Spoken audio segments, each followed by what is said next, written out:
एक ओंकार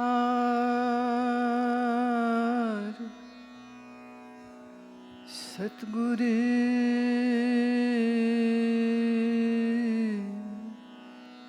प्रसाद।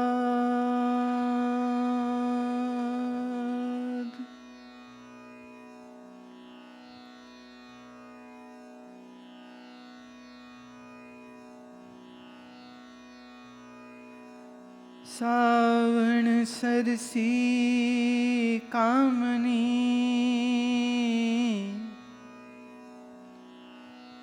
चरण कमल स्यों प्यार।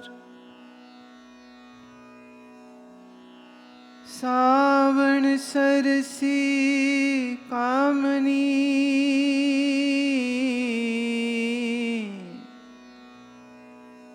चरण कमल स्यों प्यार।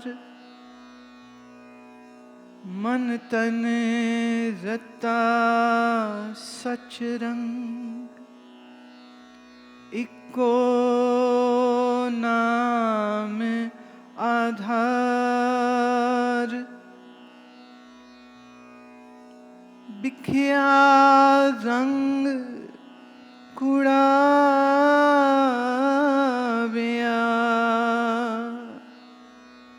दिसण सबे छार। हरि अमृत बूंद सुहावनी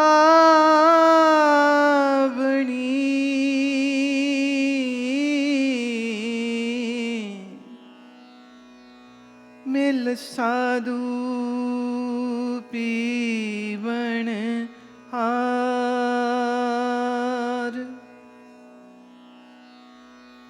वण तृण प्रभ स्यों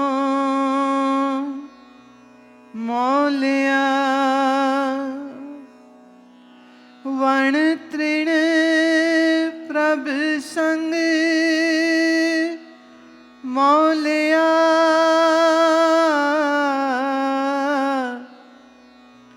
समरथ पुरख अपार।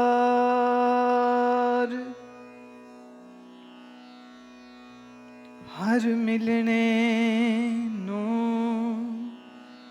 मन लोचदा कर्म मिलावण हार। जिनी सखिए प्रभ पाया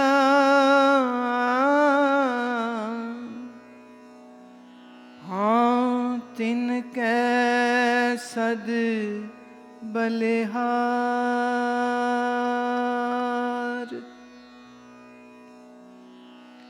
नानक हर जी मया कहे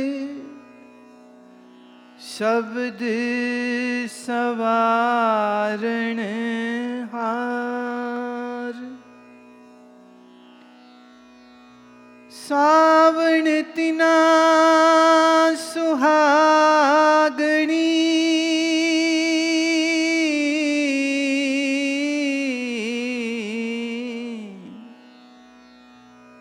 जिन राम नाम उरहार।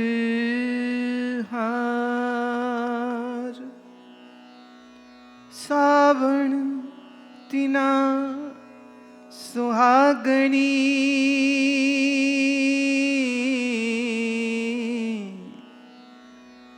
जिन राम नाम उरहार।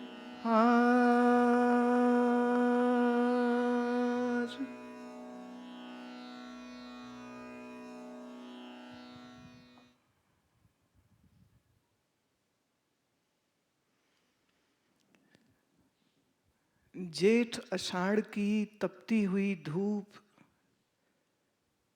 ने पूरी प्रकृति को झुलसा दिया होता है। इस प्रकृति के तमाम रूपों में हमें एक प्यास, एक सूखापन, एक रूखापन दिखाई देता है, जो कि इस गर्मी की झुलसाहट की वजह से तृप्त होते हैं, त्रस्त होते हैं, पीड़ा में होते हैं। जैसे सब कुछ थोड़ा थोड़ा मुरझा गया है, जैसे थोड़ा थोड़ा सब कुछ सूख गया है। मिट्टी इतनी सूख जाती है कि धरती पर दरारें आ जाती हैं। पर जब जोर से गर्मी का ये प्रकोप आएगा तो प्रकृति अपने फिर एक नए पहलू को, एक नए रूप को पर लेके आती है। और वो है कि जब गर्मी बढ़ जाती है तो गर्मी के बाद सावन का महीना जो है वो आता है। सावन माह मतलब बादल, वर्षा। सावन मतलब आसमान से कृपा बरसती है और धरती की प्यास को वो बुझा देती। वो धरती जो फट गई थी, सूख गई थी, त्रस्त थी, पीड़ित थी, और पानी के अभाव से खेतों में तकलीफ, सूखते हैं। पानी के अभाव से तालाबों में पानी कम हो जाता है, नदियाँ सूख जाती हैं, वृक्ष सूख जाते हैं। मनुष्यों को भी बड़ा तकलीफ झेलनी पड़ती है, क्योंकि गर्मी की जो झुलसाहट है, जो गर्मी की आग बरसती है, वह आग उसके जिस्म को बहुत पीड़ा देती है। हम ये कह सकते हैं कि धरती जेठ और आषाढ़ के महीने में तपस्या करती है। तप मतलब अग्नि होता है। पुराने समय में हठयोगी पंचअग्नि तापते थे। खुले में आसमान के तले बैठकर अपने पांचों ओर वो गोबर के उपले से 5 फायर्स, 5 अग्नियां जगाते थे। और सूर्य जो है वो तो ऊपर तप ही रहा है सिर पे, तो आसमान में सूर्य तपा रहा है और अपने आसपास वो पंचअग्नियों को लगा के ठीक उसके बीच में बैठ जाते थे। और फिर इसमें अग्नि को तापते हैं, अग्नि से पीड़ित होते हैं। पीड़ित माने शरीर को वो तपा रहा, स्व इच्छा से तपा रहा, और साथ ही साथ वो अपनी मंत्र साधना या वो अपनी प्राणायाम या जो भी उसके गुरु ने मंत्र दिया है। और कई लोग इस पंचअग्नि में सूर्य की उपासना करते हैं, तो वो 4 अग्नि नीचे जलाते हैं, पंचम अग्नि सूर्य की हो गई। और ये पंचअग्नि के अंदर बैठ करके वो तप करते हैं, मंत्र करते हैं, सूर्य सिद्धि करते हैं, सूर्य का मंत्र करते हैं, कोई गायत्री करते हैं। साधु कहते वो है जो अपने शरीर को सुविधा और सुख नहीं देना चाहता।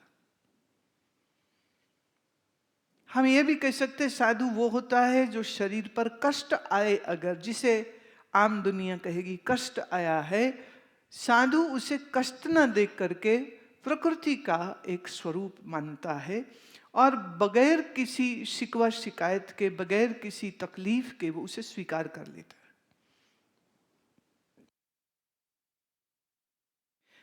मतलब अगर गर्मी ज्यादा बढ़ गई है तो वो चिल्लाएगा नहीं कि गर्मी इतनी क्यों है, और वो गर्मी से बचने के लिए किसी पेड़ के नीचे छाया में बैठेगा, या कि वो बैठ के रोएगा कि मुझे एसी नहीं मिल रहा, मुझे कूलर नहीं मिल रहा, मुझे ठंडी हवा नहीं मिल रही है, कैसी गर्मी पड़ रही है। आम तौर पर जब गर्मी की अधिकता हो जाती है तो लोग शिकायत करते हैं, गर्मी बहुत, गर्मी बहुत। साधु कौन? वो कहते हैं तो पंचअग्नि तापो। तो जेठ और आषाढ़ की गर्मी माने तपस्या है। अभी से जीव रूप स्त्री के लिए ईश्वर के, पति के, परमात्मा रूप पति के मिलने की चाह लेकर के जब जीव तपस्या करे तो इसे कहेंगे ये उसके साधना काल का आषाढ़ महीना है, ये उसके साधना काल का गर्मी का महीना है। महीना मतलब वो वक्त है जिसमें वो शरीर को और मन को तपाता है। जब आमतौर पर आदमी सोचता है मैं सुविधा से, सुख से घर में बैठूं, या सुविधा से मैं सोता रहूं, मैं जगूं नहीं, मैं उठ के बैठूं नहीं, वहां साधु कहता है नहीं, मुझे तो जगना है। गर्मी के दिनों में जब एसी, कूलर, पंखा चल रहा हो और ये ठंडी हवा आ रही हो तो नींद और भी गाढ़ी हो जाती, आलस्य और अधिक आ जाता, उठना और मुश्किल हो जाता है। पर साधक कौन है? जो शरीर को सुविधा या शरीर को विश्राम में अधिक रखने की सोच नहीं रखता है, क्योंकि उसके सामने एक लक्ष्य है, और लक्ष्य है अपने भीतर उस परमात्मा को समझना है। सत्य क्या है उसे समझना है, उस सत्य की प्राप्ति करनी है। और सो लेने में कुछ प्राप्ति कैसे हो सकती है? Sleeping time is the most unproductive time. It's great for physical rest. हमारा शरीर रेजुवेनेट होता है, एनर्जी को, ऊर्जा को वापस पाता है, सेल्स की रिपेयर अच्छी होती है, हार्मोन्स की सिक्रीशन अच्छी होती है। तो शरीर के विश्राम के लिए निद्रा आवश्यक है, लेकिन एक उचित मात्रा में नींद अच्छी है। जब कोई ज्यादा सोए वो खराब होता है, और कोई अगर कम सोए तो ये भी खराब होता है। अधिक सोने से कफ बढ़ेगा और कम सोने से वायु बढ़ जाएगी। तो आयुर्वेद कहता है कि कफ और वायु दोनों की बैलेंस्ड गति जो आपके शरीर में होनी चाहिए। None of these three humours should be aggravated और शुड बी अंडर परफॉर्मिंग। अब आप ज्यादा सोते हैं तो शरीर में आलस्य बढ़ता है, कफ कंजेशन बढ़ेगी, शरीर में कफ की मात्रा अधिक बढ़ेगी, फैट की मात्रा अधिक बढ़ेगी। और अगर आप बिल्कुल ही नहीं सोते हैं या कम सोते हैं या रात बहुत देर से सोते हैं और सुबह फिर देर से उठते हैं, किसी ने मेरे को कहा कि आप हमेशा कहते हैं कि सोने से 3 घंटे पहले डिनर हो जाना चाहिए, तो हम रात को 11 बजे खा लेते हैं और फिर 2 बजे सोते हैं, तो हो गया 3 घंटे का फर्क। मैंने कहा आपने ये बात तो बिल्कुल सही करी, 3 घंटे का मैंने अंतर कहा, आपने 3 घंटे का अंतर दिया है, पर प्रश्न ये है कि क्या ये अंतर देना ही काफी था, या उस टाइमलाइन को भी पहले समझना आवश्यक है। अगर आप बाहर प्रकृति पे नजर मारें तो चिड़िया, पक्षी, पशु, ये सारे कब सो जाते हैं और कब जगते हैं? तो प्रकृति का एक सर्केडियन रिदम चल रहा है। There is a time clock of the nature and there is a time clock of your inner body also. शाम को 6 और 7 के बीच बीच में आकर के आप देखें तो सब पक्षी सो जाते हैं। आप अगर गाय भैंस को देखिए तो वो अपने खूंटों में बंधी बंधी भी सुस्ताने लग जाती है। अब आदमी की तरह वो खराटे तो नहीं मारते, कुत्ता और बिल्ली खराटा भी मारता है, इतनी जोर से सोते हैं तो उनकी खराटे भी आएंगे। लेकिन आप देखेंगे तो मोस्ट ऑफ द एनिमल्स वो सो जाते। मैं पक्षियों की बात कर रही हूँ, मैं इस समय कार्निवोरियस एनिमल्स की बात नहीं कर रही हूँ। शेर, गीदड़ इत्यादि जो जंगल में रहते हैं वो तो रात को जागते हैं। तो जो रात को जागते हैं वो कार्निवोरियस ही होते हैं, हम ये भी कह सकते हैं। अब उल्लू दिन को सोता है, रात को जगता है, चमगादड़ दिन को सोता है, रात को जगता है, शेर है, लोमड़ी है, ये जितने भी नुकीले दांतों वाले पशु हैं जो जंगल में हैं, ये सब रात को जगते, दिन को सोते।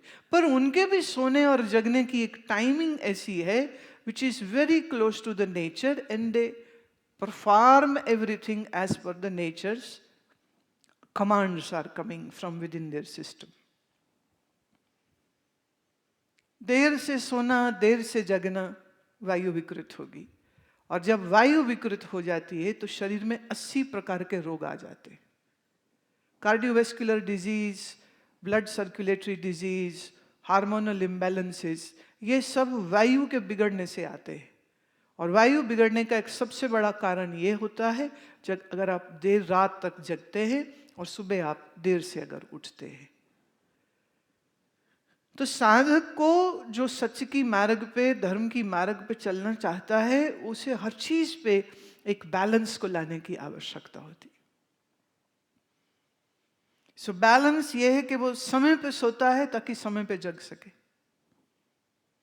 और सुबह में अगर आप सूर्य उदय से पहले जगते हैं तो शरीर को विटामिन ए, विटामिन डी जो आपको सूर्य की इन किरणों से मिलती है, जो नेचर से मिलती है, वो किसी भी बाजार में किसी केमिस्ट की बोतल से या इंजेक्शन या किसी गोली या पिल में आपको वो नहीं मिल सकता है। जो आपको मिलता है विटामिन ए और डी गोलियों में बंधा हुआ, केमिकली प्रोसेस्ड है। और ये केमिकल प्रोसेस आपके शरीर में जाकर के क्या कुछ कर सकता है, इसका ज्ञान तो डॉक्टर देते नहीं हैं, केमिस्ट बताता नहीं है, आपको मालूम नहीं है। तो मोटे तौर पर उसका नुकसान हो रहा है कि सच में कुछ फायदा भी हो रहा है, we don't know. The bestest part what you can do is getting up morning early, और सुबह जब आप सूर्य उदय के समय पर आसनों का अभ्यास करते हैं तो विटामिन डी जो सूर्य से हमें मिलती है, उसकी एब्जॉर्प्शन हमारे ब्लड में वाया द स्किन जल्दी होती है, अच्छी होती है। और उस समय पर जब आप आसन करते हैं तो जो कैल्शियम है वो आपके हड्डियों को आपके ब्लड से ही मिल जाएगा, इसलिए एक्सटर्नल कैल्शियम लेने की फिर जरूरत नहीं रह जाएगी।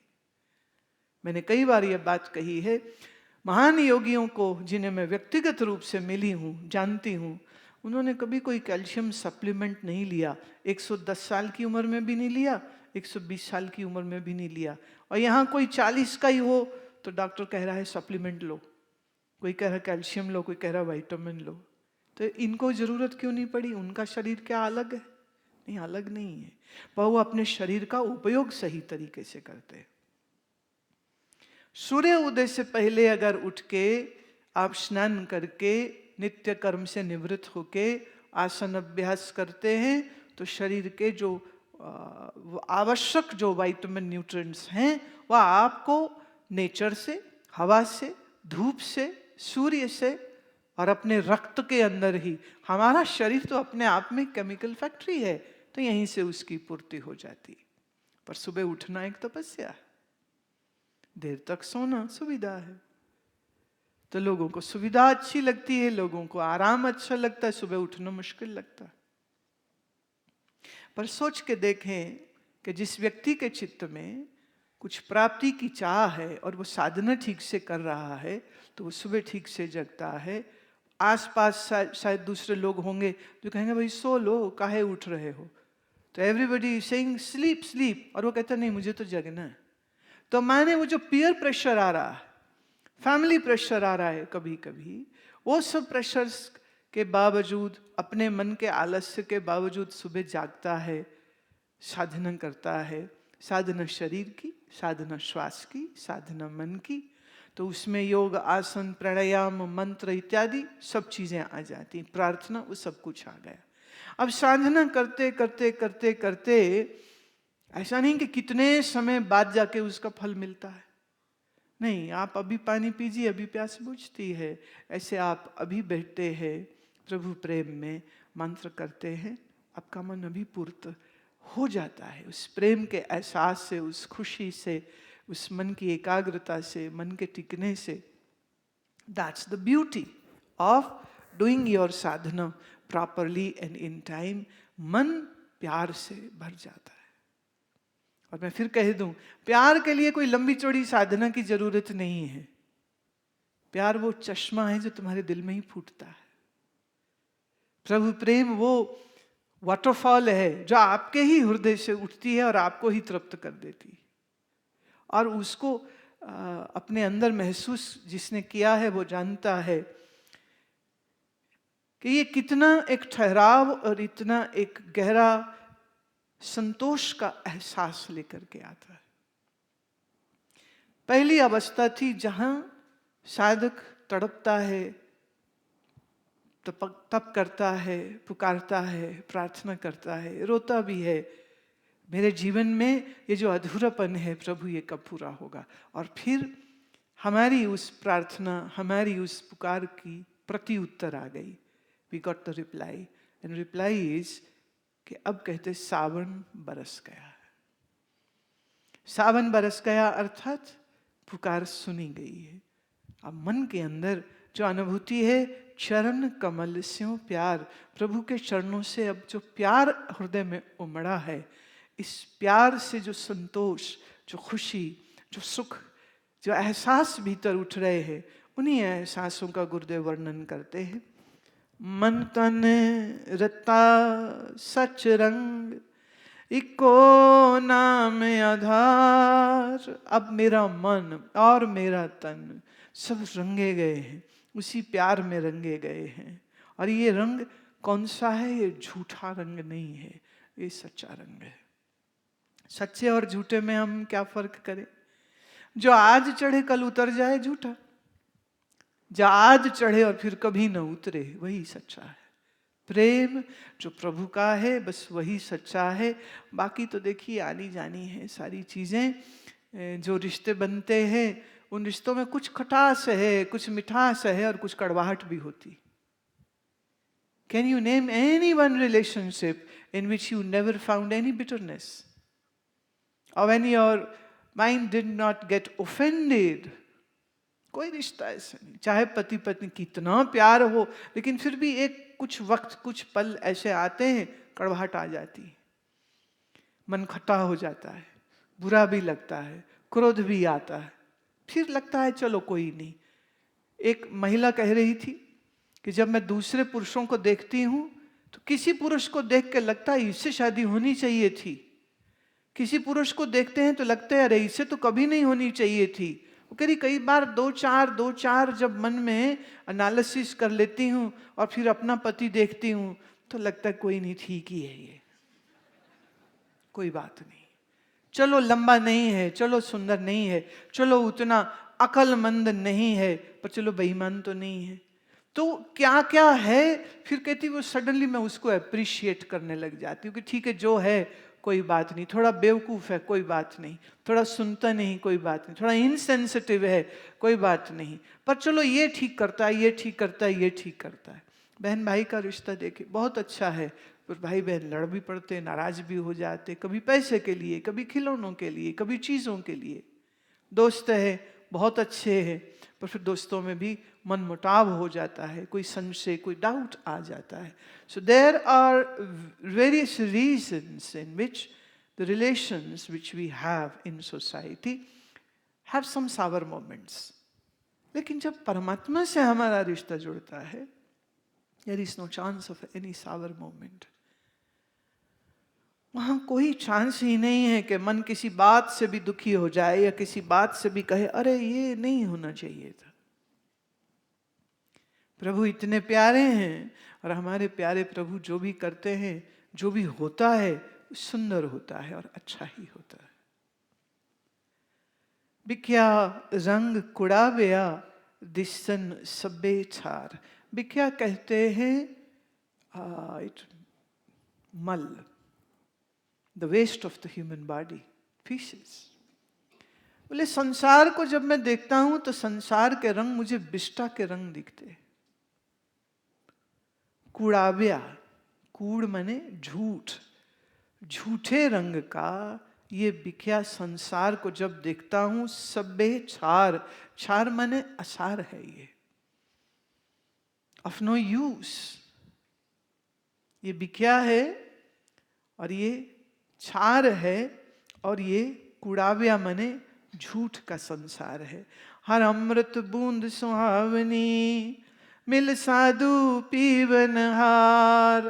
पर इसी कूड़ संसार की एक चीज सुंदर है, क्या? बोले इसके साधु बड़े सुंदर है। मुझे मालूम है आजकल कुछ वक्त ऐसा चल रहा है कि आपको अखबारों में, मीडिया में, इंटरनेट में बहुत सारे ऐसे सो कॉल्ड साधुओं के द्वारा किए गए कुछ गड़बड़, कुछ कुकर्मों के चिट्ठे खुलते हैं, आप पढ़ते हैं, आप सुनते हैं। कई बार फिर लोग संशय भी करते हैं, सच रहा नहीं क्या, साधु रहा ही नहीं क्या, सब गड़बड़ है, सब चोर हो गए, सब ठग हो गए। पर मैं आपसे एक सवाल पूछती हूँ, क्या आपकी अखबारों में, आपके मीडिया में, आपके इंटरनेट पे अच्छे महात्माओं की भी खबर आती कभी? बोलिए, क्या अच्छे महात्माओं की खबर आती है? क्या इस महात्मा के सुनने से इतने लोगों ने अपने डिप्रेशन को दूर किया? आएगी खबर ऐसी? निराश हो गए थे जीवन से और सत्संग सुन करके, ज्ञान श्रवण करके, जपजी साहब समझ करके, सुखमनी साहब की पंक्तियों को उन्होंने सुना, कथा सुनी और उस व्याख्या को सुन के ये पता चला कि अरे इस संसार में तो ये सब होता ही है, इसको इतना वैल्यू नहीं देना चाहिए, तो मेरे साथ जो नुकसान हुआ है वो कोई बड़ी बात नहीं हुई। तो ये ज्ञान ने उनके मन को धीरज दे दिया। ये ज्ञान जिस महात्मा ने दिया था, जिस महापुरुष ने दिया था या जिस गुरु ने दिया था, क्या ऐसे गुरु की कोई खबर आप मीडिया में पढ़ते हैं? क्या मीडिया इंटरेस्टेड है ये सब बात कहने के लिए?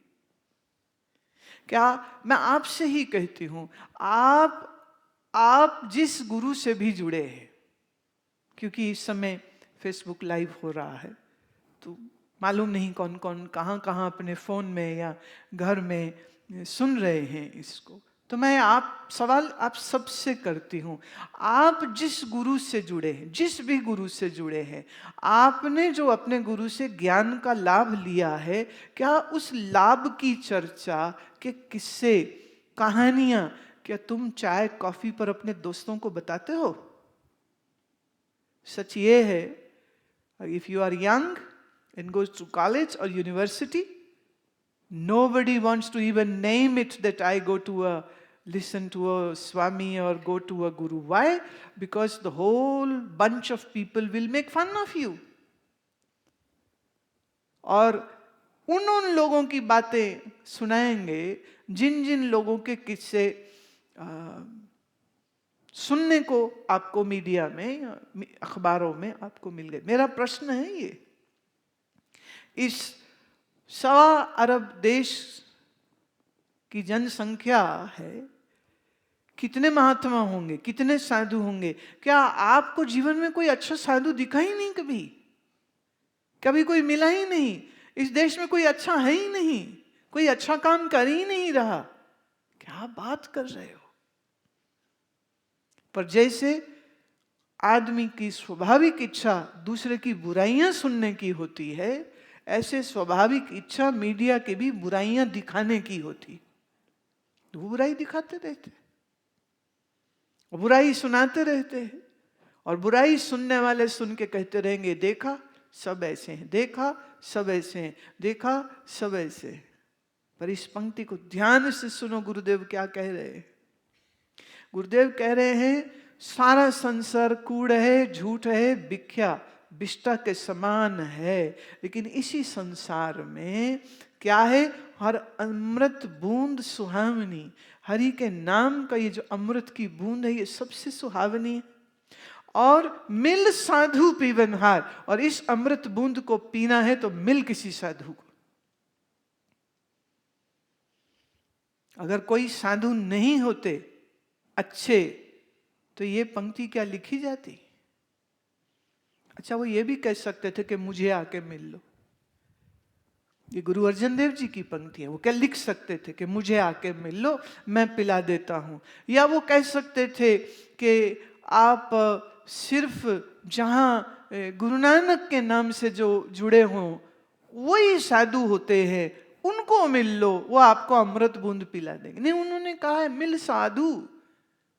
जब भी कोई बोलता है ना साधु, एक ये सिख हैं बाबा जी, ये हिंदू हैं बाबा जी, ये जैनी हैं मुनि जी, ये किस धर्म से हैं, तो मैं कहना चाहती हूँ, देखिए उन्होंने ये नहीं कहा कि किसी सिख साधु को मिल ले, और उन्होंने ये भी नहीं कहा कि किसी हिंदू साधु को मिल ले।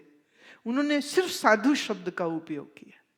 इट्स लाइक जैसे कोई कहे कि डॉक्टर को मिल लो, वो ये नहीं कह रहे एलोपैथ को मिल लो, कि होम्योपैथ को, के नेचुरोपैथ को, यूनानी को, कि आप किसी एक्यूपंक्चरिस्ट को मिल लो। वो सिर्फ कह रहा है डॉक्टर को मिल लो। जेनरिक वर्ड हो गया। जैसे डॉक्टर अच्छे बुरे हो सकते हैं, टीचर अच्छे बुरे हो सकते, अकाउंटेंट अच्छे बुरे हो सकते, नहीं होते। प्रिंसिपल अच्छे बुरे हो सकते हैं। तो संभव है कि इसी समाज से जो साधु पथ पे है, जो साधना की पथ पे है, कुछ बुरे भी हो सकते हैं। पर किसी बुरे पर अपनी टिप्पणी करने से पहले आदमी को थोड़ा अपने गिरबान में झांक के देख लेना चाहिए कि हम कितने अच्छे हैं। एक आदमी चला, सही राह पे चला, फिर किसी पॉइंट पे आकर के वो गिर गया। दैट डजंट मीन्स कि पथ ही बुरा हो गया। दैट डजंट मीन कि सब साधु ही बुरे हो गए। ये तो वो हो गया, एक डॉक्टर के हाथ से मरीज मर जाए तो तुमको सारे डॉक्टर कातिल है। एक अकाउंटेंट बेईमान निकल जाए, अपने क्लाइंट का पैसा खा जाए, तो आप ये तो नहीं कहेंगे कि सारे चार्टर्ड अकाउंटेंट बेईमान होते। तो जिसे हम साधु कह रहे हैं वो कौन है? नानक तूड़ मंगे तिस गुर सिख की, जो आप जपे अबरा नाम जपावे। हर हर जन दो एक हैं, विचार कछु नाहे। जलते उपजे तरंग ज्यों, जल ही बिखे समाहे। जो हरि को भजता है और जो खुद हरि स्वरूप हो गया है, अब हरि में और उसमें कोई फर्क नहीं रह गया है, वही साधु होता है। मिल साधु पीवन हार, ऐसे साधु को तुम मिलोगे तो अमृत बूंद पियोगे। फिर कह दूं, संसार को उन्होंने कूड़ कहा, संसार को उन्होंने झूठ कहा, संसार को उन्होंने भिखिया कहा, पर फिर कहा इसी संसार में अमृत बूंद पिलाने वाले वो साधु भी हैं, तो मिल उनको और इस अमृत को पियो। अमृत क्या है? ज्ञान। अमृत क्या है? आत्मबोध। अमृत क्या है? ध्यान। तो साधु कौन हो गया? जो स्वयं ध्यान करता है और दूसरों को ध्यान सिखाता है। साधु कौन हुआ?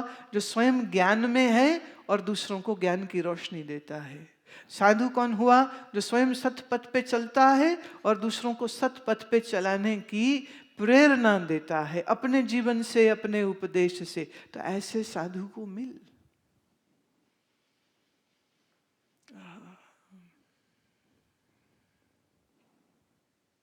वाणी कहती है आगे, वर्ण तृण प्रभ संग मौलिया, समरथ पुरख अपार। वर्ण माने जंगल, तृण माने तिनका। इस समय क्योंकि मेरे मन में अमृत की बूंद आ गई है, मेरे अंदर आनंद छा गया है। अब आनंद से जब वो बाहर दिखता है प्रेमी, तो उसको जंगलों में भी वही आनंद दिखता है और तिनकों में भी वही आनंद दिखता है। वो ये कह रहा है कि see this is what happens. दुखिए के पाने सब दुखिया। जो खुद दुखी हो उसे सब दुखी लगते, और सुखिए के पाने सब सुखिया। रोगी के पाने सब रोगी। खुद रोगी हो जाए ना तो सारे ही रोगी दिखने लग जाते। क्या अच्छा मुझे तो ये बीमारी है, तुम्हें क्या बीमारी है? और कोई कहे नहीं मुझे तो कोई बीमारी नहीं, नहीं फिर हो जाएगी। अगर नहीं है तो हो जाएगी। अच्छा उम्र कितनी है तुम्हारी? बोले 35। बस फिर शुरू होने वाली है। रोगी है तो सबको रोगी ही देखता है, खुद सुखी है सबको सुखी ही देखता है। अब ये भक्त का, प्रभु प्रेमी का मन आनंद से भरा है ना। सावण सरस मना, मन सरसता में आ गया है। अब ऐसे सरस मन के साथ जब वो बाहर देखता है तो उसे घास के तिनके में भी वही मस्ती दिख रही है, उसे जंगलों में भी वही मस्ती दिख रही है। उसमें है या नहीं का प्रश्न नहीं, प्रेमी खुद मस्त है इसलिए सब मस्त। Now here comes the point. अगर हम बुरे हैं हमें सब बुरे ही दिखेंगे, हम बेईमान हैं हमें सब बेईमान ही दिखेंगे। और चूंकि हम बेईमान हैं इसलिए हमें सब बेईमान साधु ही मिलेंगे। मैं ये हमेशा बोलती, तुम बेईमान हो तो तुम्हें अच्छे साधु कैसे मिल सकते हैं? अगर तुम बेईमान हो, झूठे हो, ठग हो, पाखंडी हो, तो तुम्हें ऐसे ही मिलेंगे। तुम्हें जीवन में महापुरुष, ब्रह्मवेत्ता, आत्मवेत्ता कभी नहीं मिलने वाले। You get what you deserve. So before pointing fingers to anybody, look in your own mind.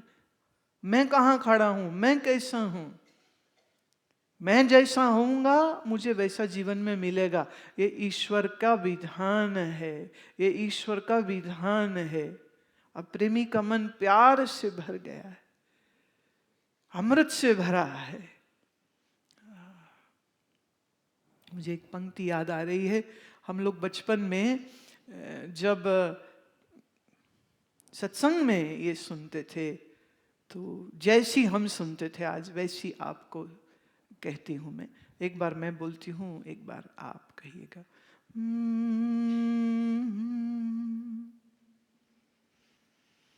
मिल पीवो पाई अमृत नाम निधान है। मिल पीवो पाई अमृत नाम निधान है। मिल पीवो पाई अमृत नाम निधान है। मिल पीवो पाई अमृत नाम निधान है।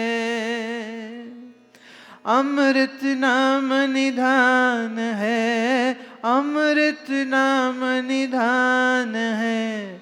अमृत नाम निधान है, अमृत नाम निधान।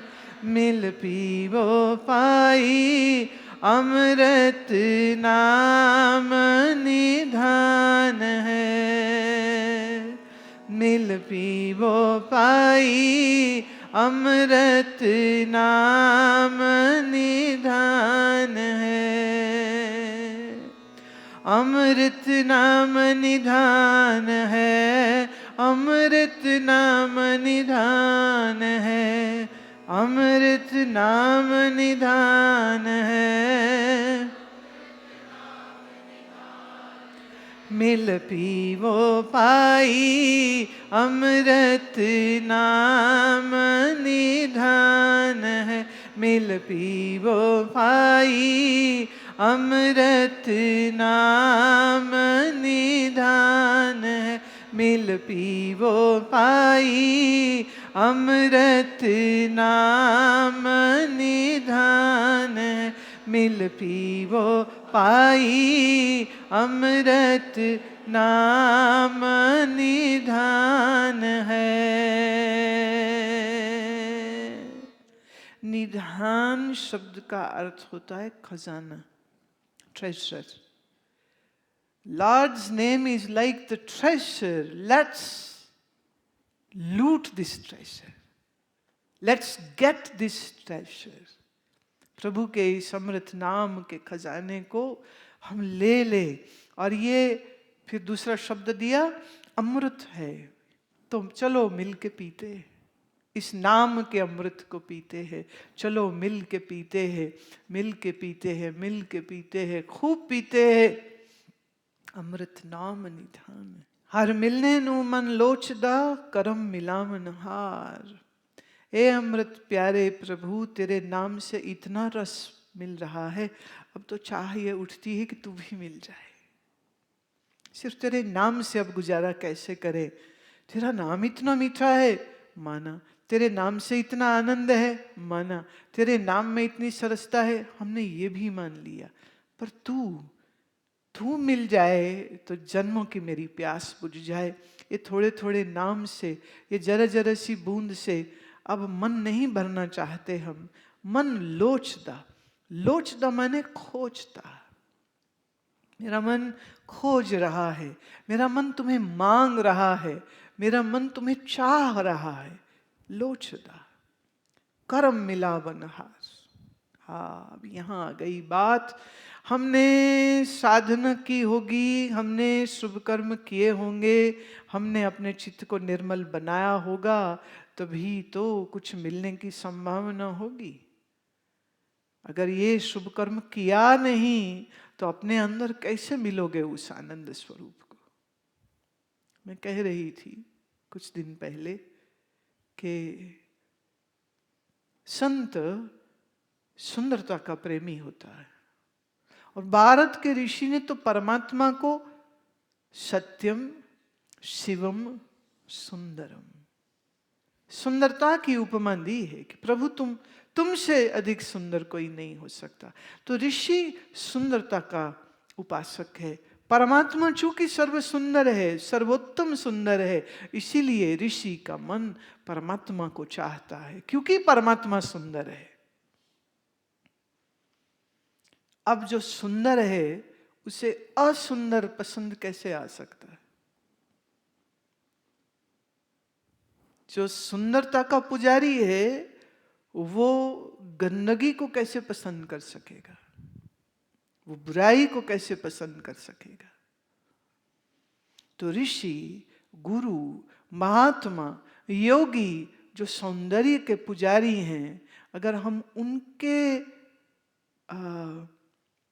अपनत्व के मंडल में शामिल होना चाहते हैं तो फिर हमें भी सुंदर होना पड़ेगा।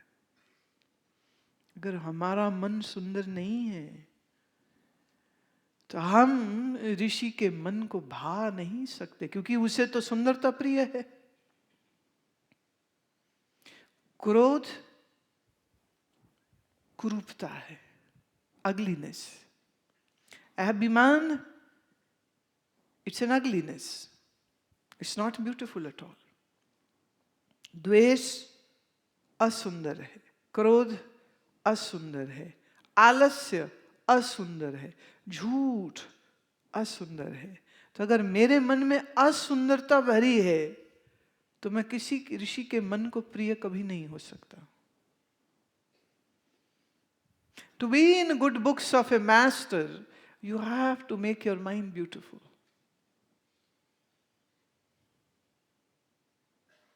To be in good books of a yogi, you will have to create a beautiful mind. अगर हमने अपने मन को सुंदर नहीं बनाया, अगर हमने अपने मन को शुभ संस्कारों से, शुभ विचारों से, शुभ भावनाओं से परिपूरित नहीं किया, तो याद रहे आप किसी महात्मा, किसी सद्गुरु के मन को भा नहीं सकते हो।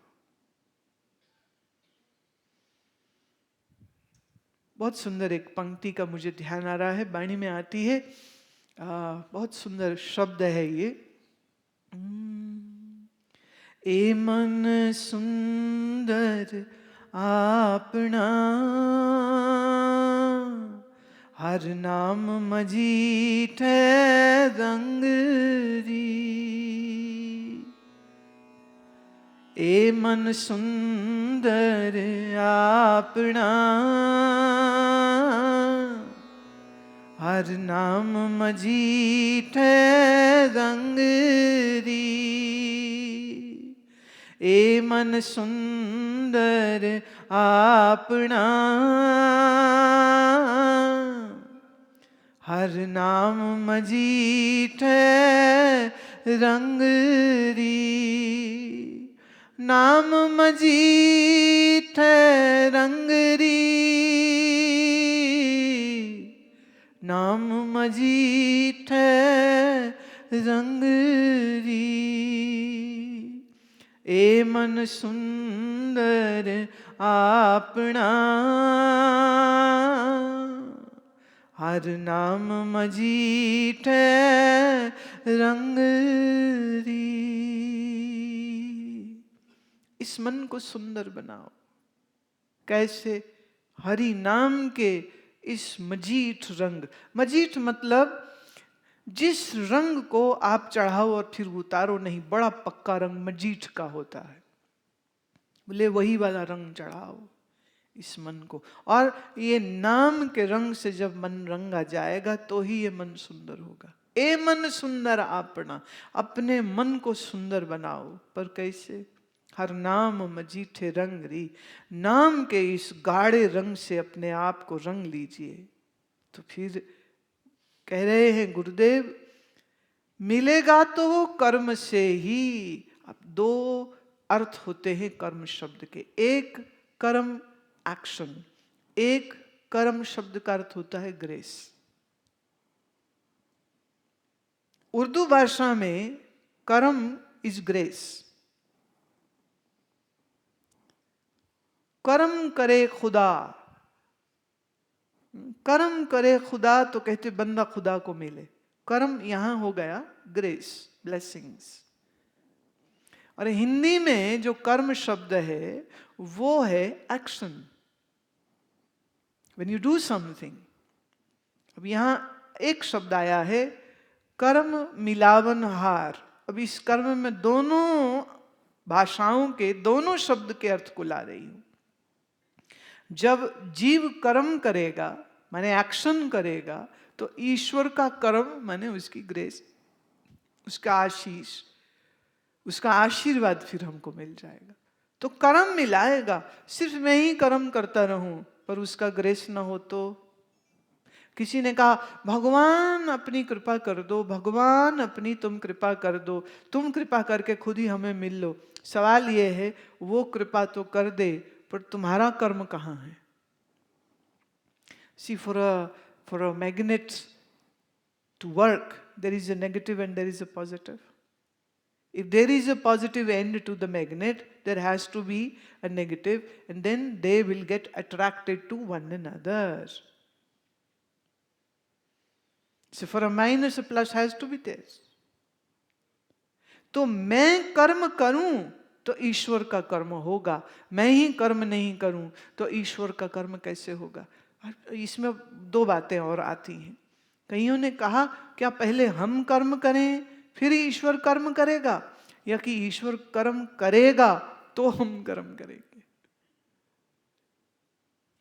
पहले क्या? पहले उसकी कृपा हो फिर हमारी बुद्धि सुधरती है, या पहले हमारी बुद्धि सुधरे और हम अच्छे अच्छे कर्म करें तो ईश्वर की कृपा आती है? ये तो भाई सिंपल, इसका जवाब ये है ये तो दोनों पैर हो गए, हम दो पैर से चलते। पहले बायां उठा लोगे तो फिर दायां, और फिर दायां पहले उठाओगे तो फिर बायां। तो अब आपको हम पहले कौन सा उठाएं? तो भाई कोई भी उठा लो। और इस समय आपको आपका पता है तो just look in yourself, am I doing what I should do? क्या मैं वो कर रहा हूं जो मुझे करना चाहिए? तो प्रश्न अपने आप से पूछ लीजिए। पहले अपने आप से तो पूछ लीजिए, पर कहते नहीं हम तो भगवान से पूछेंगे पहले। ये सेम रूल इधर भी अप्लाई होता है। लोग कहते हैं गुरु जी कृपा करो, तो गुरु जी को भी कहना पड़ेगा बेटे पहले तू अपने ऊपर कृपा कर रहा है क्या? क्या तू वो कर्म कर रहा है कि गुरु की कृपा मिले? ये कन्वीनियंटली सब भूल जाते हैं। वो कहते हैं गुरु ने कृपा नहीं करी ना इसलिए कुछ नहीं हुआ, गुरु कृपा करते तो सब ठीक हो जाता। तो गुरु जी आप कृपा कर दो, but what about you? Aren't you suppose to do something? No. भगवान उठाएगा उठ जाएंगे, भगवान जप कराएगा कर लेंगे, भगवान इस रास्ते चलाएगा चल लेंगे। अरे गधे तू भी कुछ कर। तुम जिम्मा दूसरे पे कैसे डाल सकते हो? तो गुरु पर आरोप न करिए कि गुरु जी कृपा नहीं करते। आज इस बात को बहुत अच्छे से समझ लो। गुरु मेरे पे कृपा नहीं करता, ये दोष कभी अपने, ये दोष दृष्टि है, ये पाप दृष्टि हो गई, ये कभी नहीं करना चाहिए। गुरु मेरे पे कृपा नहीं। Just ask yourself, am I doing what I am supposed to do? क्या मैं वो कर रहा हूं जो मुझे करना चाहिए? और अगर मैं ये नहीं कर रहा हूं तो क्या मुझे ये अधिकार है कि मैं कहूं कि मुझे गुरु मेहर नहीं कर रहा? जीव कर्म करे तो प्रभु भी कर्म करे, जीव ही कर्म नहीं करे तो फिर प्रभु किस पे कर्म करे? कहां कर्म करे, किस पर करे? तो कर्म मिलावन हार। जीव का किया गया कर्म, ईश्वर का किया गया कृपा रूप कर्म, जब ये दोनों कर्म आपस में मिल जाते हैं तो इसे हम कहेंगे अब प्राप्ति हो गई, आनंद की प्राप्ति हो गई। जिन सखिए प्रभु पाया हो तिनकै सद बलिहार, गुरुदेव कहते हैं मेरी जिस मित्र ने इस कृपा को पा लिया है। अब देखिए स्त्री भाव में पूरा शब्द है, इसलिए सखा नहीं, शब्द सखी है। प्रश्न एक उठता है कि गुरुजी तो पुरुष थे, तो उनको स्त्री रूप से क्यों वो लिखते हैं? और वाणी अधिकतर स्त्री भाव में लिखी गई है, पुरुष भाव में नहीं लिखी गई। कारण है उसका, स्त्री मतलब समर्पण, स्त्री मतलब झुकना, स्त्री मतलब प्रेम, स्त्री मतलब अहंकार रहितता। ये स्त्री की पहचान है। भक्ति मार्ग में परमात्मा को पुरुष और स्त्री को जीव माना जाता है। तो जीव रूपी स्त्री परमात्मा रूप पति को पाना चाहे तो फिर वो कैसी होनी चाहिए? तो समाज में जैसा एक स्त्री और पुरुष का व्यवहार है, एक आइडियल कपल का जो व्यवहार होना चाहिए, उन्होंने उसको पकड़ के भक्त और भगवान के साथ जोड़ दिया है। तो स्त्री कैसी होनी चाहिए? मीठा बोले, कड़वा बोले। समाज की बात करें, अभी हम जस्ट फैमिली सिस्टम में चले जाए तो वो मीठा बोले, कड़वा बोले, वो अकड़ के रहे कि नम्र रहे, वो झूठी होए कि वो सच्ची होए, वो खाली अपने श्रृंगार पर तो काम ध्यान देवे और घर के काम पर जरा भी ध्यान न देवे। हाँ?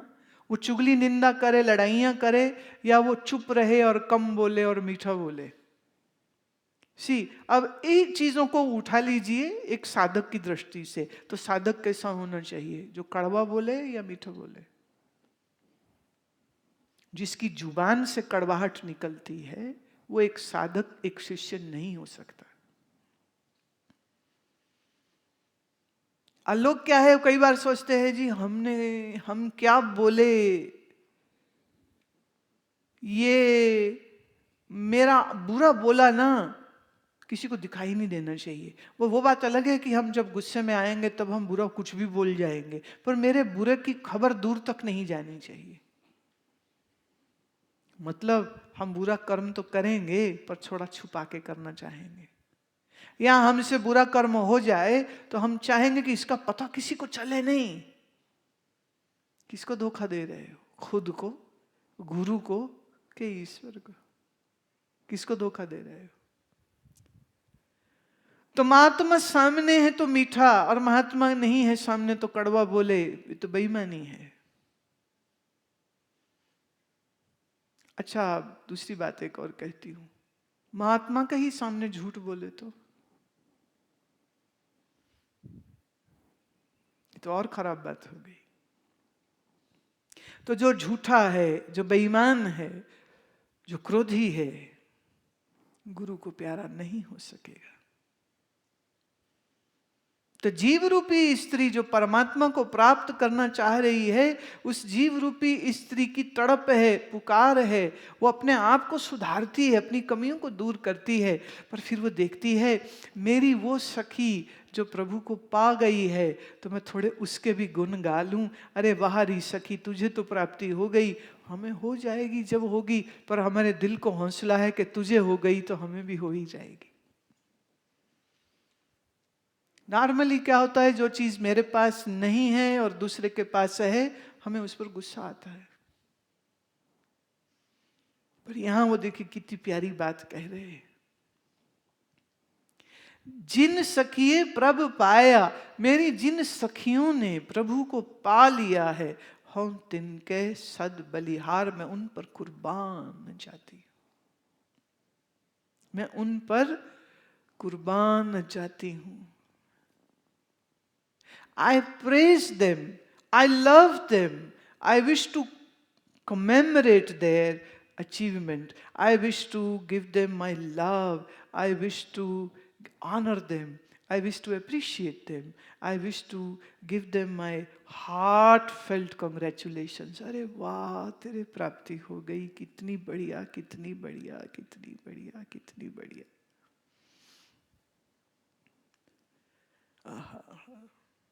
तो गुरुदेव कह रहे हैं कि हमको अपने चित्त को कैसा बनाना चाहिए। पहले हमारे चित्त में ऐसी शुभ शुभ भावनाएं होनी चाहिए।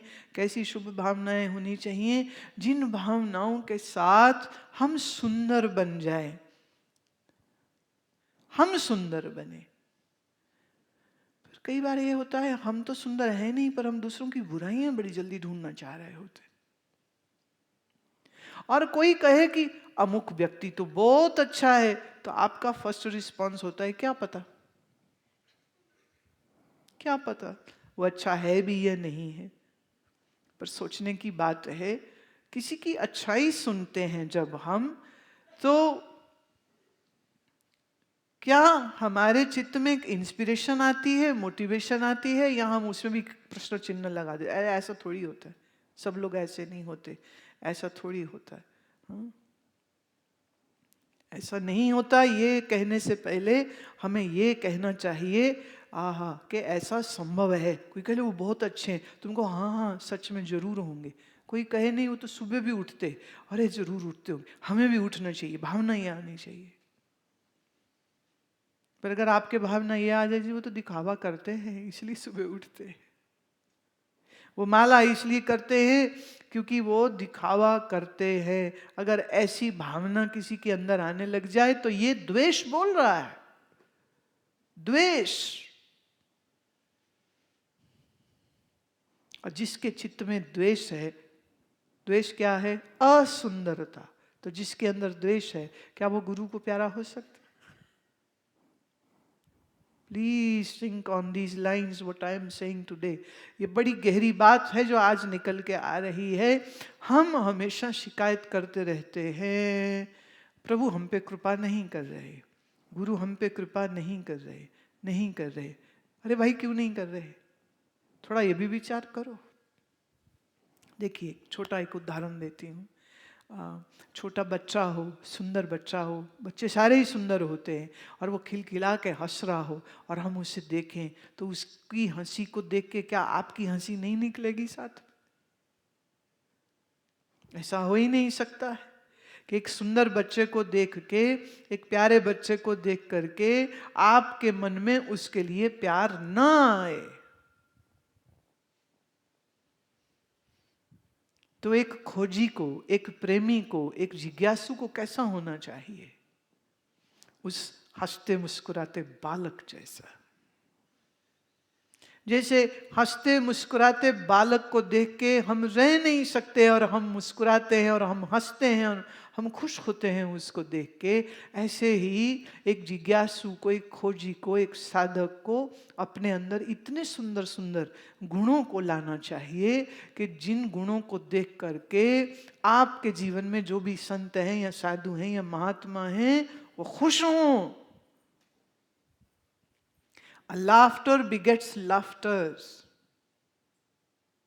and sadness will beget sadness. दुखी चेहरे देख के तो मन में दुख आएगा, और खुशी चेहरों को देख के आपके भी मन में खुशी। आप कोई हंस रहा हो जोर से तो उसको देख के आपको भी हंसी आती। पूछोगे बाद में, भाई ये तुम हंस क्यों रहे हो, हमें बता तो दो कि हम हंस क्यों रहे हैं। ये बाद में पूछोगे, पर हंसी देख के हंसी आती है।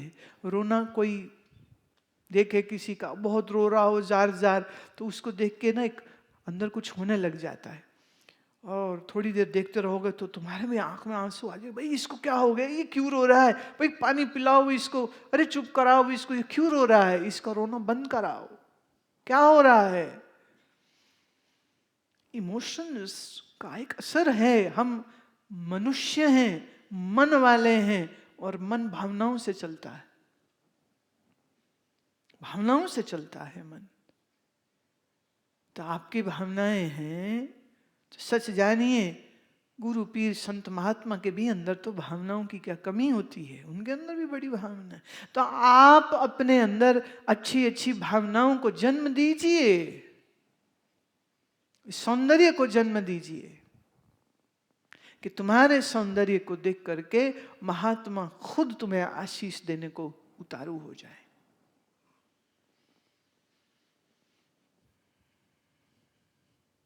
तो ये कहने की बात नहीं है कि गुरु जी कृपा करो, हा हा गलत बात है, ये नहीं कहनी चाहिए। और ये भी नहीं कहना चाहिए कि गुरु हम पे कृपा नहीं करते, ये तो इल्जाम हो गया। ये तो ऐसे हो गया जैसे कोई कहे सूरज हमें रोशनी नहीं दे रहा, अरे अंधे अपनी आंख से पट्टी उतार, सूरज सबको रोशनी देता है, चांद सबको अपनी चमकीली दुधिया रोशनी देता है। चांद क्या भेदभाव करता है? जब चंद्रमा भेदभाव नहीं करता तो गुरु क्या भेदभाव करता है? जब सूर्य भेदभाव नहीं करता तो गुरु क्या भेदभाव करता है? तो ऐसा कोई बोले अरे गुरु कृपा नहीं करता, ये तो ये हो गया। बोले हवा चलती नहीं है, पानी बहता नहीं है, सूरज चमक नहीं दे रहा, चांद की रोशनी नहीं है, ऐसा संभव नहीं है। जो कृपा मूर्ति है वही गुरुदेव है, जो आनंद मूर्ति है वही गुरुदेव है, जो ज्ञान मूर्ति है वही गुरुदेव है, जो ध्यान मूर्ति है वही गुरुदेव है, जो दया की मूर्ति है वही गुरुदेव है। तो ऐसे दया की मूर्ति के सन्मुख बैठ के कोई कह सकता है कि गुरुजी दया नहीं करते? तो बात बड़ी गलत हो जाती। ये कभी विचार चित्त में नहीं लाना चाहिए। बस ये जानना चाहिए क्या हम वो कर रहे हैं जो हमको करना चाहिए? क्या हम सुंदर बना रहे हैं अपने मन को? क्या हम अपने मन में नेकता को, शुभता को, प्यार को, दया को, मोहब्बत को, क्या ये सब गुण हम अपने अंदर ला रहे हैं? अगर ये सब गुण मेरे अंदर हैं, अगर ये सब गुण आपके अंदर हैं, कोई कारण नहीं है कि आपको ये कृपा नसीब ना हो। कारण नहीं। गुरुदेव कहते हैं नानक हर जी मया कर शब्द सवारनहार। चूंकि सुंदर होने की बात हो रही है, बोले हम कौन संवारेगा हमें?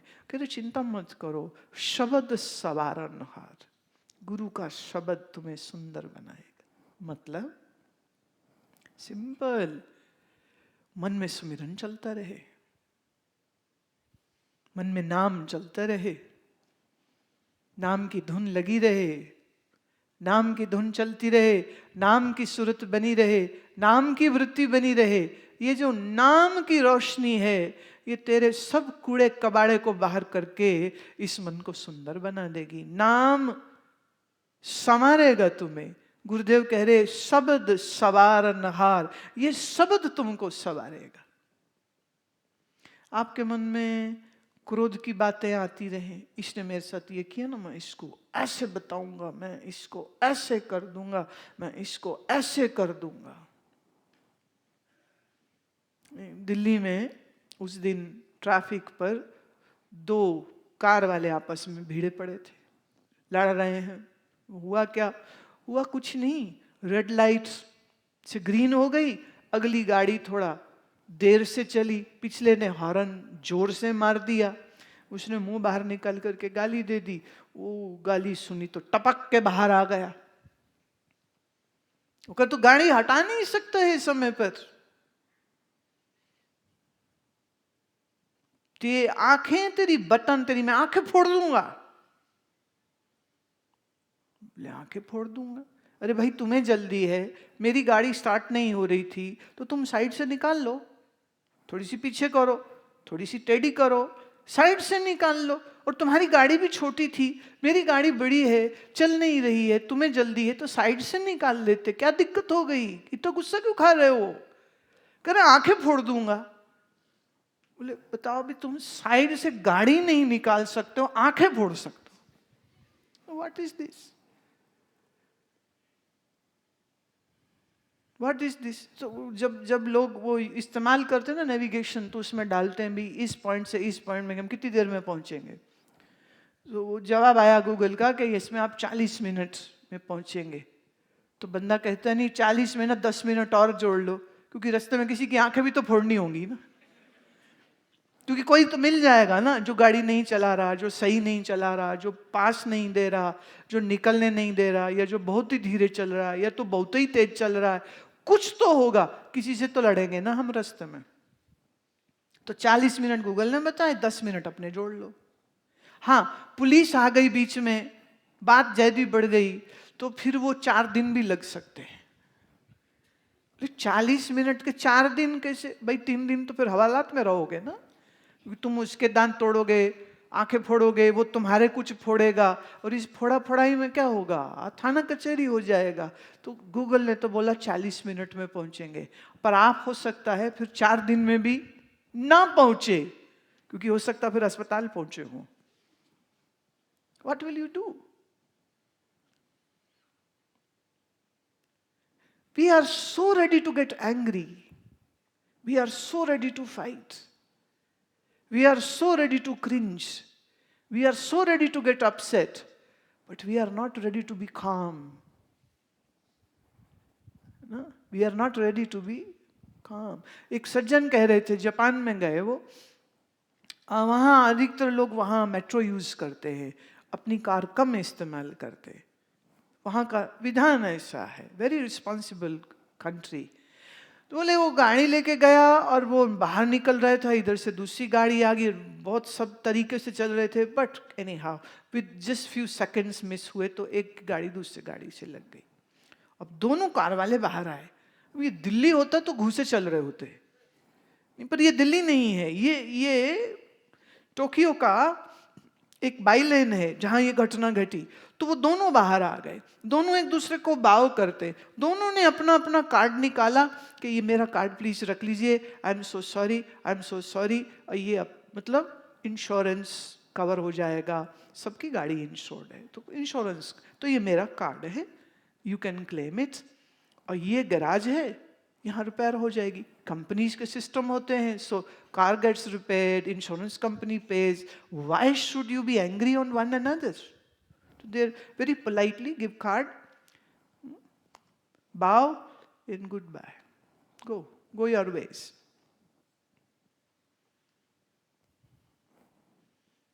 गाड़ी तो लगी है, अब तुम्हारे लड़ लेने से स्क्रैच दूर तो नहीं हो जाएंगे, जो लाइट टूट गई वो वापस जुड़ तो नहीं जाएगी, अब नुकसान जो होना वो तो हो गया। So just be little responsible. पर हम भिड़ने से पहले सोचते नहीं, हम लड़ने से पहले सोचते नहीं, हम गाली निकालने से पहले सोचते नहीं है। हम माँ बहनों की गालियां निकालने से, मैं कई बार कहती हूँ भाई माँ बहन की गाली क्यों नहीं, तो बाप बेटे की गाली निकालो। हाँ, औरत औरत लड़े तो कर ले माँ बहन की, पर दो पुरुष लड़ रहे तो उसमें माँ बहन की गाली क्यों? बाप बेटे की निकालो, तेरा बाप ऐसा और तेरा बेटा ऐसा, ऐसा बोल लो ना तुम। why are you bringing the स्त्री जाति into that? तुम ये why do you do that? पर इतनी मूर्खता है, इतना अज्ञान है, और ये मूर्खता और ये अज्ञान किसका दूर होगा? जो सत्संग श्रवण करे। सत्संग कौन करे? कोई संत करे। तो समाज को संत की क्या जरूरत नहीं है? इसलिए सब संत चोर हैं, सब लंपट हैं, सब गुरु धोखेबाज है, ये बोलने से पहले अपनी जुबान को थोड़ा काट लिया करो कि क्या बोल रहे हैं हम। ये देश ज्ञान का देश है, इस देश में संत महात्मा गुरुजन हमेशा रहे हैं और रहेंगे। ये 2-4 इंगले पिंगले जो बीच में सैड केसेस हो जाते हैं, don't generalise them, don't generalise them. संत हैं तो ज्ञान है, ज्ञान है तो जीवन में दिशा है, ज्ञान है तो जीवन में कुछ आधार है, ज्ञान है तो जीवन में जीने का कर्म योग ज्ञान योग है। ज्ञान ही नहीं है तो बोलो क्या है जिंदगी में? फिर क्या है फिर? तो जिस स्रोत से हमको ज्ञान मिल रहा हो उस स्रोत को गाली नहीं देते। ख्याल करिए, महाभारत के काल में द्रोणाचार्य ने एकलव्य के साथ बेईमानी करी थी, सब जानते हैं इस बात को। सिखाया कुछ नहीं एकलव्य को, पर अंगूठा मांग लिया था उसका। और बिना अंगूठे के कोई धनुर्धर तीर नहीं चला सकता है, पर फिर भी देखिए द्रोणाचार्य की ये बेशर्मी, उसने एकलव्य से अंगूठा मांग लिया था, और देखिए एकलव्य की विशालता, उसने काट करके दे दिया था। गुरु बेईमान तो तब भी था वहां ना। द्रोणाचार्य गुरु, देखिए वो ज्ञानी गुरु नहीं थे, मैं ये फिर बोल दूं, ज्ञानी गुरु नहीं थे, धर्म अध्यात्म नहीं सिखाते थे, शस्त्र चलाना सिखाते थे। He was a teacher, but he was a bad teacher. Why? जिसको सिखाया नहीं उससे दक्षिणा लेने का क्या अधिकार तुम्हारा? लेकिन इसके बावजूद ये अंगूठा ले लिया, इसके बावजूद द्रोणाचार्य जैसे व्यक्ति के मुख से ये बात निकली थी कि एकलव्य, इतिहास शायद न मुझे माफ करेगा कभी और तुम्हें हमेशा याद रखेगा। ऐसा भी कोई होता है शिष्य?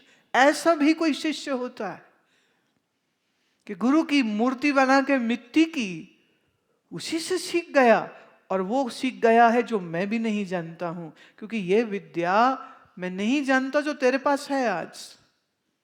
जो मैंने पांडवों और कौरवों को सिखाई है उस विद्या में ये चीज नहीं है जो तुमने आज की है। ये सच है। कलंकित किया था द्रोणाचार्य ने गुरु शिष्य के रिश्ते को। फिर क्या इसका मतलब अब हम ये कह दें कि उस समय जो ऋषि वेदव्यास थे उन पे भी हम उंगली उठा दें, घोरंगिरस पे भी उंगली उठा दें, अत्रि पर भी उंगली उठा दें, ऋषि विश्वामित्र पर भी उंगली उठाएं, वशिष्ठ पर भी उंगली उठाएं, मार्कंडे, मैत्रेयी, क्या इन पर भी उंगलियां उठा दें हम? क्योंकि एक द्रोणाचार्य गलत था। You cannot. If you do that, then you are not a very wise person. गधा घोड़ा बराबर नहीं करना चाहिए। संत है तो ज्ञान है, और संत क्या है? एक सोच है। संत क्या है? एक जीवन है। संत क्या है? ज्ञान दृष्टि है। संत क्या है? एक ऐसा मुजस्समा जिसमें से ज्ञान और प्रेम झरता रहता है। मुजस्समा माने मूर्ति। तो गुरुदेव कह रहे हैं, नानक हरजी मया कर शबद सवारनहार, सावन तिन सुहागनी, जिन राम नाम उरहार। उर कहते हैं हृदय को। जिसने अपने हृदय में राम नाम को बसा लिया है, इस राम नाम से तृप्त जिसका हृदय है, उन व्यक्तियों के लिए यह सावन का महीना बहुत सुहावना होने वाला है। ख्याल करिए, अभी तक के 12 माह में हर महीने के अंत में ऐसी ही कुछ पंक्ति आती है। जैसे जेठ आया तो उसमें कहा, हर जेठ रंगीला तिस तनी, जिसके पाग मथन। जेठ महीना उसको अच्छा जिसके भाग्य सुंदर हैं। आषाढ़ सुहंदा तिस लगे, जिस मन हर चरण निवास। जिसके मन में हरि चरण है उसको ये आषाढ़ महीना बड़ा ही सुंदर हो जाएगा। और जब कत्तक महीने की बात आई थी तब भी आया, कत्तक होवे साध संग, बिन से सभे सोच। और जब बात आई मंगर की तो कहा, मंगर प्रभ आराधना, बौड़ न जनमड़िया। ये मांग महीना उनको सुहावना सुंदर हो जाएगा और उनका दोबारा कभी जन्म भी ना होगा। मुक्त हुए वो। आखिरी पंक्ति में आकर के एक खूबसूरत बात हर बार वो कहते कि ये हो गया ना तो बस सब बढ़िया ही है। तो सावन महीने में भी उसी परंपरा को गुरुदेव ने बिल्कुल मजबूती से थामा हुआ है। और वो ये कह रहे हैं कि सावन जब बाहर मेघ बरसे, देखिए जब बाहर मेघ बरसे तो धरती की गर्मी जाती है, धरती की प्यास जाती है, और ये सुंदर सुंदर नन्ही नन्ही बूंदें जब गिरती हैं, एक मीठी फुहार आती है, और साथ में वायु चल जाए तो और भी आनंद हो जाता है। अब वो कह रहे इसी को अब ले जाओ अपने अंदर।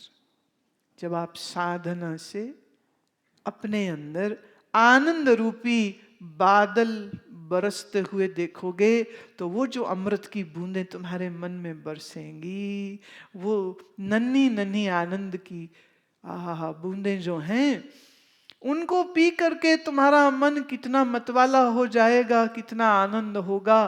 तो सावन महीना तुम्हारे लिए एकदम सरस हो जाएगा। सरस माने सुंदर, सरस माने प्यारा। अब थोड़ा ऐसा भी कह सकते हैं कि आपने अगर प्रभु प्रेम का ये रस अंदर ना चखा, या अगर आपने शब्द सवारनहार अगर अपने अंदर प्रभु के शब्द को नहीं बसाया तो फिर ये सावन महीना सुहावना नहीं होगा, बल्कि सावन में तकलीफी होगी। जैसे हम बाहर की बात करें, बारिश हो जाए ना जोर से, क्या होता है, रोड्स पे पानी भर जाता है, गटर के ढक्कन अगर चोरी हो चुके हैं तो लोग कहाँ गटर और कहाँ सड़क पता नहीं चलता, तो लोग गटरों में गिर रहे होते हैं, गाड़ियाँ बंद हो रही होती हैं, ट्रैफिक स्लो हो रही होती है। तो फिर लोग कहते हैं हे भगवान ये बारिश क्यों हुई, सब तो समस्या हो गई, प्रॉब्लम्स होगी।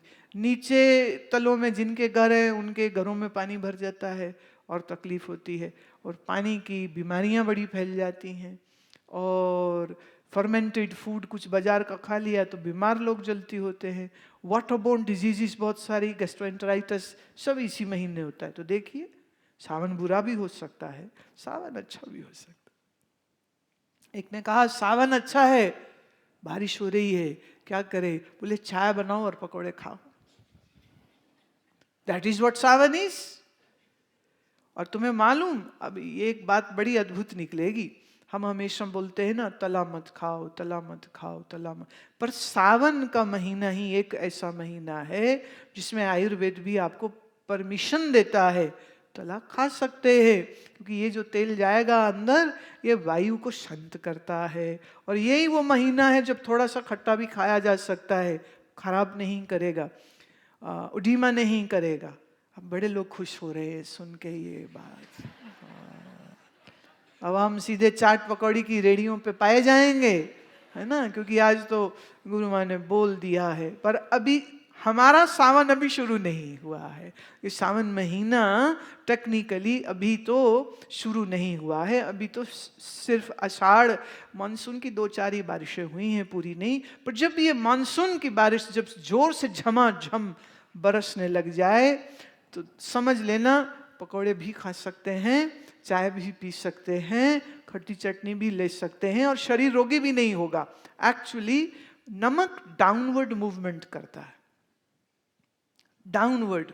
इसलिए शिवक्षार नमक हो, सेंधा नमक हो, काला नमक हो, ये जो नमक होते हैं, ये नमक जब कोई भोजन के बाद अगर ऐसे भी थोड़ा सा लेता है तो ये लवण भास्कर है, हिंगाष्टक है, ये वाले जो हैं सॉल्ट, ये जो नमक हैं आयुर्वेदीय नमक, जब आप थोड़ा सा ये लेते हैं भोजन उपरांत तो आपके भोजन की डाउनवर्ड मूवमेंट हो जाती, मतलब बेल्चिंग नहीं होगी, डकारें नहीं होंगी, भोजन पेट से छोटी आंत में जल्दी चला जाएगा, तो पचन अच्छा होता है। तो सावन अच्छा भी हो, सावन बुरा भी हो, रोगी है तो सावन भी बुरा है, बीमार है, पेचिस हो गया, गैस्ट्रेंटराइटिस हो गया, कैसे कहेगा सावन अच्छा है। ऐसे ही जिसको क्रोध का गैस्ट्रेंटराइटिस हो गया उसको सावन अच्छा नहीं।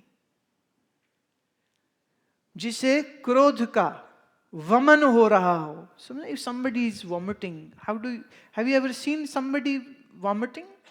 अच्छा लगता है देख के, बड़ा ही सुंदर लगता है, फोटो लेते हो, क्या करते हो? अरे कोई वॉमिट कर रहा हो तो क्योंकि उसका पेट की गंदगी सारी बाहर आ रही है और बड़ी बदबू, कफ अगर उसमें है तो उसमें बड़ी बदबू हो जाएगी। If somebody is vomiting, it's not a nice thing to see. हाँ, ऐसे ही जब कोई क्रोध की उल्टी करता है वो अच्छी कैसे हो सकती है। सवाल ये नहीं कि तुम्हें किस बात पे गुस्सा आया, सवाल ये है कि अगर तुम्हें गुस्सा आया है तो ये क्रोध एक उल्टी है, तो ये क्रोध की वमन कोई कर रहा हो तो वो अच्छा नहीं है। अच्छा क्या है, वमन ना कर रहा हो। अब मन का वमन क्रोध है, अब मन का वमन ये ना हो तो उसके लिए क्या करे, इस मन को संवारो, कैसे, शब्द सवारन हार। देखिए वो सूत्र दे रहे हैं सब, what to do, what to do, what to do. So if we are wise, then we can pick up those sutras and apply in our life. शब्द सवारन हार, शब्द से अपने मन को सुंदर बनाओ, भजन करो, भजन करो, मन को आनंद से भरो, मन को अमृत पिलाओ। अरे मन को जहर क्यों पिलाओ तुम? तो सावन हम अच्छा अपने कर्म से कर सकते हैं, और अगर हम अच्छा कर्म करेंगे तो प्रभु का कर्म हो ही जाए, हो ही रहा है, हो जाएगा नहीं, हो ही रहा है। हम उसे कैच कर पाएंगे, हम उसे रिसीव कर पाएंगे। Let's be a better receiver, let be a good person, be a meditative person, be a person of clarity, be a person of no nonsense. कुछ गड़बड़ झाला नहीं करना। मन शुभ हो, मन सुंदर हो, मन अच्छे विचार से हो, मन सुमिरन में भरा हो, मन प्रभु के नाम से भरा हुआ हो, तो ऐसे में ये सावन महीना अति सुंदर बीतेगा, अति अति सुंदर बीतेगा। और हमारा, आपका, और जो घर बैठे सुन रहे हैं उन सब का ये सावन महीना शुभ होए, ऐसी मंगल कामना मैं आप सब के लिए करती हूँ।